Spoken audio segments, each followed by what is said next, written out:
13장. 그날 예수께서 집에서 나와 호숫가에 앉으셨는데 사람들이 또 많이 모여들었다. 그래서 예수께서는 배에 올라앉으시고 군중은 모두 그대로 호숫가에 서 있었다. 예수께서 그들에게 비유로 여러 가지 말씀을 해주셨다. 씨 뿌리는 사람이 씨를 뿌리러 나갔다. 씨를 뿌리는데 어떤 것은 길바닥에 떨어져 새들이 와서 쪼아 먹었다. 어떤 것은 흙이 얇은 돌밭에 떨어져 싹은 곧 나왔지만 흙이 깊지 않아서 해가 뜨자 타버려 뿌리도 붙이지 못한 채 말라버렸다. 또 어떤 것은 가시덤불 속에 떨어졌는데 가시나무들이 자라나 그의 숨이 막혔다. 그러나 어떤 것은 좋은 땅에 떨어져서 열매가 100배나 맺은 것도 있고 또는 60배, 30배나 된 것도 있었다. 들을 귀가 있는 사람은 알아들어라. 제자들이 예수께 가까이 와서 저 사람들에게는 왜 비유로 말씀하십니까? 라고 묻자 예수께서 이렇게 대답하셨다. 너희는 하늘나라의 신비로운 것을 알 수 있는 특권을 받았지만 다른 사람들은 받지 못하였다. 가진 사람은 더 받아 넉넉하게 되겠지만 못 가진 사람은 그 가진 것마저 빼앗길 것이다. 내가 그들에게 비유로 말하는 이유는 그들이 보아도 보지 못하고 들어도 듣지 못하고 깨닫지도 못하기 때문이다. 이사야가 일찍이 너희는 듣고 또 들어도 알아듣지 못하고 보고 또 보아도 알아보지 못하리라. 그것은 이 백성이 마음의 문을 닫고 귀를 막고 눈을 감은 탓이니 그렇지 않다면 그들이 눈으로 보고 귀로 듣고 마음으로 깨달아 돌아서서 마침내 나한테 온전하게 고침을 받으리라고 말하지 않았더냐고 하였다. 그러나 너희 눈은 볼 수 있으니 행복하고 귀도 들을 수 있으니 행복하다. 나는 분명히 말한다. 많은 예언자들과 의인들이 너희가 지금 보는 것을 보려고 했으나 보지 못하였고 너희가 지금 듣는 것을 들으려고 했으나 듣지 못하였다. 이제 너희는 씨 뿌리는 사람의 비유의 뜻을 들어보아라. 길바닥에 떨어졌다는 것은 이런 사람을 두고 하는 말이다. 누구든지 하늘나라에 관한 말씀을 듣고도 깨닫지 못할 때에는 악한 자가 와서 그 마음에 뿌려진 말씀을 빼앗아간다. 또 돌밭에 떨어졌다는 것은 그 말씀을 듣고 기꺼이 받아들이기는 하지만 그 마음속에 뿌리가 내리지 않아 오래가지 못하는 사람을 두고 하는 말이다. 그런 사람은 그 말씀을 들은 것으로 하여 환난이나 박해가 닥쳐오면 곧 넘어지고 만다. 또 가시덤불에 떨어졌다는 것은 말씀을 듣기는 하였지만 세상 걱정과 재물의 유혹이 그 말씀을 억누르기에 열매를 얻지 못하는 사람을 두고 하는 말이다. 그러나 좋은 땅에 떨어졌다는 것은 그 말씀을 듣고 잘 깨닫는 사람을 두고 하는 말인데 그 사람은 100배 혹은 60배, 30배의 열매를 얻을 것이다. 예수께서 또 다른 비유를 들어 그들에게 말씀하셨다. 하늘나라는 어떤 사람이 밭에 좋은 씨를 뿌린 것에 비길 수 있다. 사람들이 잠을 자고 있는 동안에 원수가 와서 밀밭에 가라지를 뿌리고 갔다.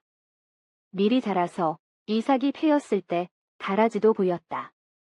종들이 주인에게 와서 주인님, 당신이 밭에 뿌린 것은 좋은 씨가 아니었습니까? 그런데 가라지는 어디서 생겼습니까? 라고 묻자 주인의 대답이 원수가 그랬군 하고 하였다. 그러면 우리가 가서 그것을 뽑아버릴까요? 라고 종들이 다시 묻자 주인은 가만두어라. 가라지를 뽑다가 밀까지 뽑으면 어떻게 하겠느냐? 가을 거지 때까지 둘 다 함께 자라도록 내버려 두어라. 가을 거지 때에 내가 가을 거지분에게 일러서 가라지를 먼저 뽑아 단으로 묶어 불태워버리게 하고 밀은 내 고간에 거두어들이게 하겠다고 대답하였다. 예수께서 또 다른 비유를 들어 그들에게 말씀하셨다. 하늘나라는 겨자씨에 비길 수 있다. 어떤 사람이 밭에 겨자씨를 뿌렸다. 겨자씨는 모든 씨 가운데서 가장 작은 것이지만 싹이 트고 자라나면 어떤 푸성귀보다도 더 커져서 공중의 새들이 날아와 그 가지에 깃들일 만큼 큰 나무가 된다. 예수께서 또 다른 비유를 그들에게 말씀하셨다. 어떤 여자가 누룩을 밀가루 서말 속에 집어넣었더니 부풀어 올랐다. 하늘나라는 이런 누룩에 비길 수 있다. 예수께서는 이 모든 것을 군중에게 비유로 말씀하시고 비유가 아니면 아무것도 말씀하지 않으셨다. 그리하여 예언자를 시켜 내가 말할 때에는 비유로 말하겠고 천지창조 때부터 감추인 것을 드러내리라고 하신 말씀이 그대로 이루어졌다. 그 뒤에 예수께서 군중을 떠나 집으로 들어가셨다. 그러자 제자들이 와서 그 밀밭의 가라지 비유를 자세히 설명해 주십시오라고 간청했다. 예수께서는 다음과 같이 설명하셨다. 좋은 씨를 뿌리는 분은 인자요, 밭은 세상이요. 좋은 씨는 하늘나라의 자녀요, 가라지는 악한 자의 자녀를 말하는 것이다. 가라지를 뿌린 원수는 악마요, 가을거지 때는 세상이 끝나는 날이요, 가을거지고는 천사들이다. 그러므로 가을거지 때 가라지를 뽑아 묶어서 불에 태우듯이 세상 끝날에도 그렇게 할 것이다. 그날이 오면 인자가 자기 천사들을 보낼 터인데 그들은 남을 죄짓게 하는 자들과 악행을 일삼는 자들을 모조리 자기 나라에서 추려내어 불구덩이에 쳐넣을 것이다. 그러면 거기에서 그들은 가슴을 치며 통곡할 것이다. 그때의 의인들은 그들의 아버지의 나라에서 해와 같이 빛날 것이다. 들을 귀가 있는 사람은 알아들어라. 하늘나라는 밭에 묻혀있는 보물에 비길 수 있다. 그 보물을 찾아낸 사람은 그것을 다시 묻어두고 기뻐하며 돌아가서 있는 것을 다 팔아 그 밭을 사들인다. 또 하늘나라는 어떤 장사꾼이 좋은 진주를 찾아다니는 것에 비길 수 있다. 그는 값진 진주를 하나 발견하면 돌아가서 있는 것을 다 팔아 그것을 사들인다. 또 하늘나라는 바다에 그물을 쳐서 온갖 것을 끌어올리는 것에 비길 수 있다.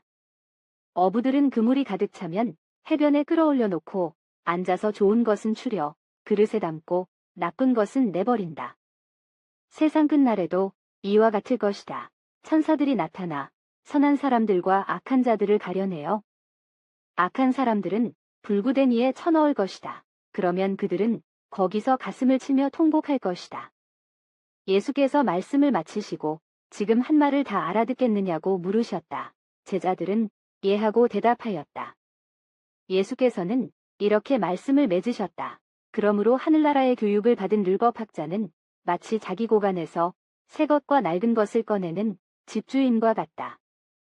예수께서는 이 비유들을 다 말씀하시고 나서 그곳을 떠나 고향으로 가셔서 회당에서 가르치셨다. 사람들은 놀라며 저 사람이 저런 지혜와 능력을 어디서 받았을까? 저 사람은 그 목수의 아들이 아닌가? 어머니는 마리아요. 그 형제들은 야고보, 요셉, 시몬, 유다가 아닌가? 그리고 그의 누이들은 모두 우리 동네 사람이 아닌가? 그런데 저런 모든 지혜와 능력이 어디서 생겼을까라고 하면서 예수를 도무지 믿으려 하지 않았다. 예수께서는 그들에게 어디서나 존경을 받는 예언자도 제 고향과 제 집에서만은 존경을 받지 못한다고 말씀하셨다. 그리고 그들이 믿지 않으므로 그곳에서는 별로 기적을 베풀지 않으셨다. 14장. 그 무렵 갈릴리의 영주 헤롯 왕이 예수의 소문을 듣고 신하들에게 그 사람이 바로 세례 요한이다. 죽은 요한이 다시 살아난 것이 틀림없다. 그렇지 않고서야 그런 능력이 어디서 솟아나겠느냐고 말하였다. 일찍이 헤롯은 자기 동생 빌립의 아내 헤로디아의 사건으로 요한을 잡아 결박하여 감옥에 가둔 일이 있었다. 그것은 요한이 헤롯에게 그 여자를 데리고 사는 것은 옳은 일이 아니라고 거듭 말하였기 때문이었다. 그래서 헤롯은 요한을 죽이려고 했으나 요한을 예언자로 여기고 있는 민중이 두려워서 뜻을 이루지 못하고 있었다. 그 무렵에 마침 헤롯의 생일이 돌아와서 잔치가 벌어졌는데 헤로디아의 딸이 손님들 앞에서 춤을 추어 헤롯을 매우 기쁘게 해주었다. 그래서 헤롯은 소녀에게 무엇이든지 청하는 대로 주겠다고 약속하였다.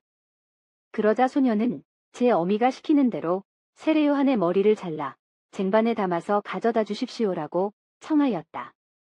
왕은 마음이 몹시 괴로웠지만 이미 약속한 바도 있고 해서 손님들이 보는 앞에서 소녀의 청대로 해주라는 명령을 내리고 사람을 보내어 감옥에 있는 요한의 목을 베어오게 하였다. 그리고 그 머리를 쟁반에 담아 소녀에게 주니 소녀는 그것을 제 어미에게 가져다 주었다. 그 뒤 요한의 제자들이 와서 그 시체를 거두어다가 묻고 예수께로 가서 알렸다.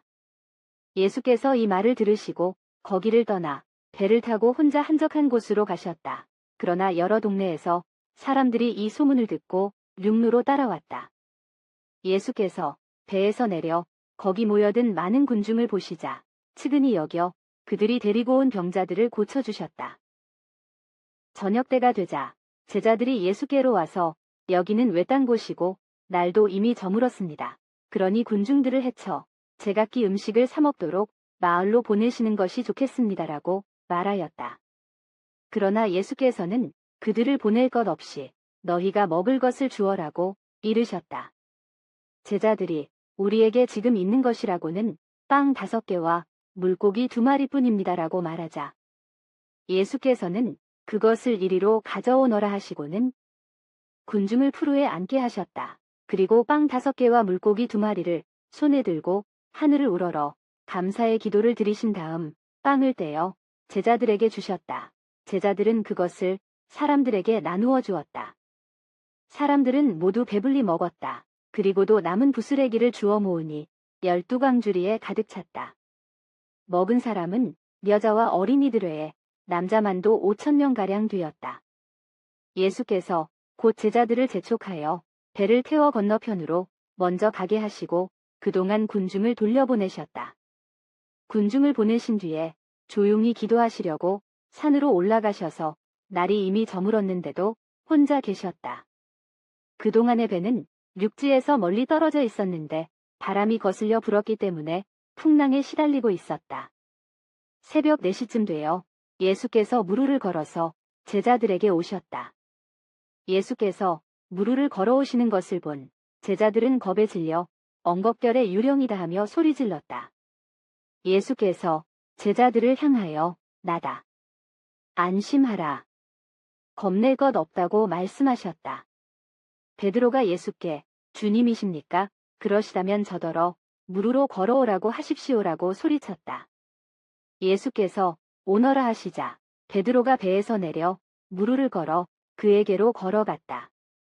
그러다가 거센 바람을 보자 그만 무서운 생각이 들어 물에 빠져 들어가게 되었다. 베드로가 주님, 살려주십시오라고 비명을 질렀다. 예수께서 곧 손을 내밀어 그를 붙잡으시며 왜 의심을 품었느냐, 그렇게도 믿음이 약하냐고 말씀하셨다. 그리고 함께 배에 오르시자 바람이 그쳤다. 배 안에 있던 사람들이 그 앞에 엎드려 절하며 주님은 참으로 하나님의 아들이십니다라고 말하였다. 그들이 바다를 건너 게네사렛 땅에 이르렀을 때에 그곳 사람들이 예수를 알아보고 그 부근 지방의 사람을 보내어 온갖 병자들을 다 데려왔다. 그리고 그들은 병자들이 예수의 옷자락이라도 만지게 해달라고 청하였다. 그것을 만진 사람은 모두 병이 깨끗이 나았다.